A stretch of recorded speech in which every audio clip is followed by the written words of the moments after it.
Today, supply-side housing, a worsening fail.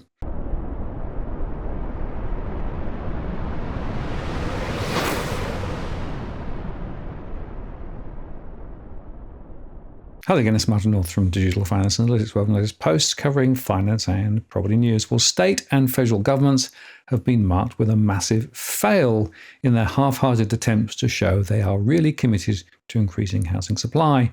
Of course, the demand-side issues of too high a migration and too loose a lending are conveniently sidestepped as big Australia and bank profits rule.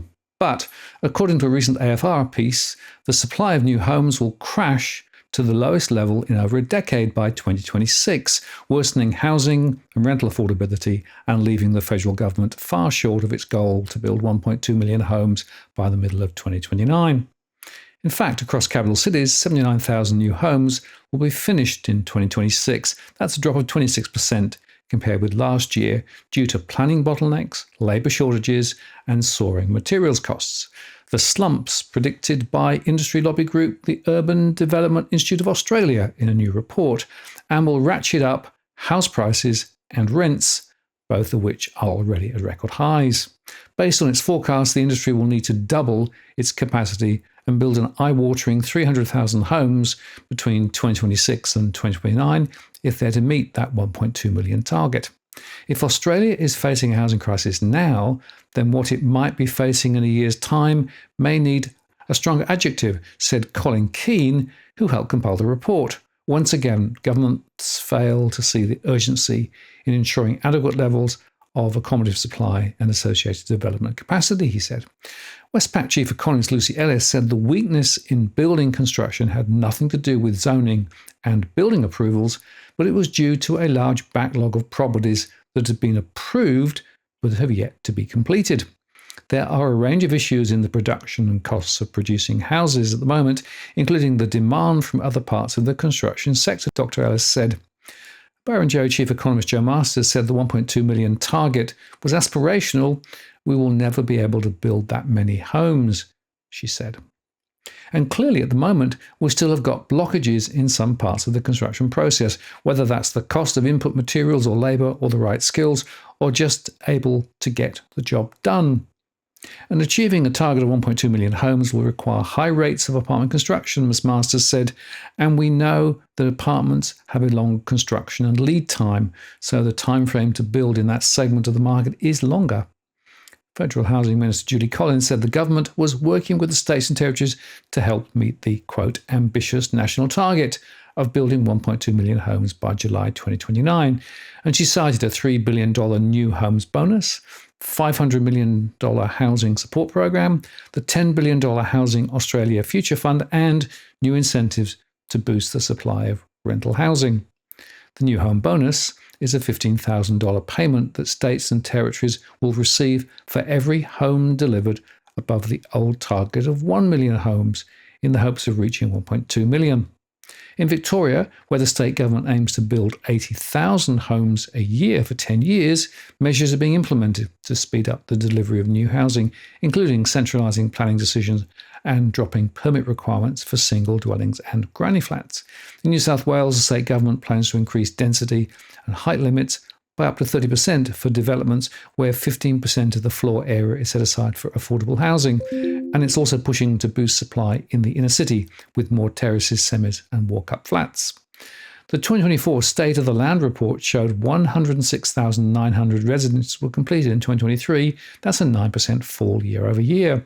And next year, the supply of new housing in the capital cities is forecast to fall again to 104,580 before a 9% fall to 95,000 in 2025, and then a further 70% slump in 2026 to 79,000 completions, the lowest production output of new homes in over a decade. This fall in new home completions comes after a record 737,000 migrants arrived over 2022-23, contributing to a record net gain of 518,000 people, heaping more pressure on a housing system. Rents hit a fresh high of $614 a week in February as the national residential vacancy rate fell to 1% according to SQM research. This report is the clear evidence that governments need to focus more on boosting development-ready land supply if it is to have any hope of achieving its ambition to permanently ease housing affordability and improve dwelling delivery, UDIA National President Cole Dutton said. Susan Lloyd-Hurst, chairwoman of the National Housing Supply and Affordability Council, which advises the government on housing policy, said the plan was to build 1.2 million homes in the 5 years to June 2029, and they were highly ambitious. Reaching it will require planning reform, a larger skilled workforce, more productive home building industries, accelerated land release, and a reduction in barriers to institutional investment, she told the AFR. It will also require courage on the part of all levels of government and the community to make the change we need to our towns and cities to ensure that homes are well located near amenities, transport and employment. Jarden chief economist Carlos Cacho estimates the government will fall about 230,000 dwellings short of the 1.2 million housing target. Labour is now the biggest issue, and it's partly because there's so much public and non-public, non-residential spending, he said. And he also said that reforming zoning laws was an important medium-term measure to improve the housing supply pipeline. Over the calendar year 2023, greenfield lot releases fell in every major market except for Perth, which is experiencing a resurgence after a decade of stagnation. In Greater Melbourne, which accounts for 35% of the national land market, new lot releases fell 50% to just under 9,000, while Sydney slumps 35% to just under 6,000, and southeast Queensland fell 15% to just over 8,600. However, despite national lot sales falling 28% to 30,444, the market peaked, by the way, at just under 80,000 sales in 2021, the year of the home builder stimulus. Capital city lot prices rose by an average of 4.8% nationally. A 400 square metre Sydney lot now costs around $641,000, while a Melbourne lot costs around $394,000. It was a healthier year for the unit market, that's apartments and townhouses, in 2023, as completions rose 2% in Sydney and 9% in Melbourne, just under 18,000 dwellings in each market. Prices for new units grew by 6% in 2023, lifting the combined capital city median to $614,741. Richard Temlett, head of research at Charter Kramer, said it would take a lot more than interest rate cuts to facilitate the build-to-sell and build-to-rent markets. Interest rates need to be cut by at least the middle of the year, and several incentives need to be introduced immediately to stimulate both markets in the apartment sector, he said. The federal migration program needs to be changed and tailored to attract key skilled workers into the Australian construction sector. So here you have the construction sector advocating for yet more building. But of course, the critical issue that should be being tackled is the high migration. Reduce the demand because supply will never be able to catch up.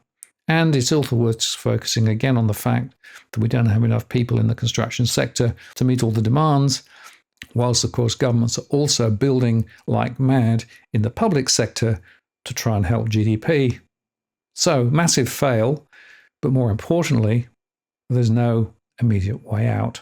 Now, if you're buying your home in Sydney's contentious market, you don't need to stand alone. This is the time you need to have Edwin Almeida from Ribbon Property Consultants standing alongside you. Buying a property is both challenging and adversarial. The vendor has a professional on their side. Emotions run high, price discovery and price transparency are hard to find, and then there's the wasted time and financial investments that you make. Edwin understands your needs, so why not engage a licensed professional to stand alongside you? With RPC, you know you have experience, knowledge, and master negotiators looking after your best interests. So shoot Ribbon an email at info@ribbonproperty.com.au, and if you use the promo code DFAWTW/Martin, you can get a 10% discount offer. I'm Martin North from Digital Finance Analytics. Many thanks for watching, and I'll see you again next time.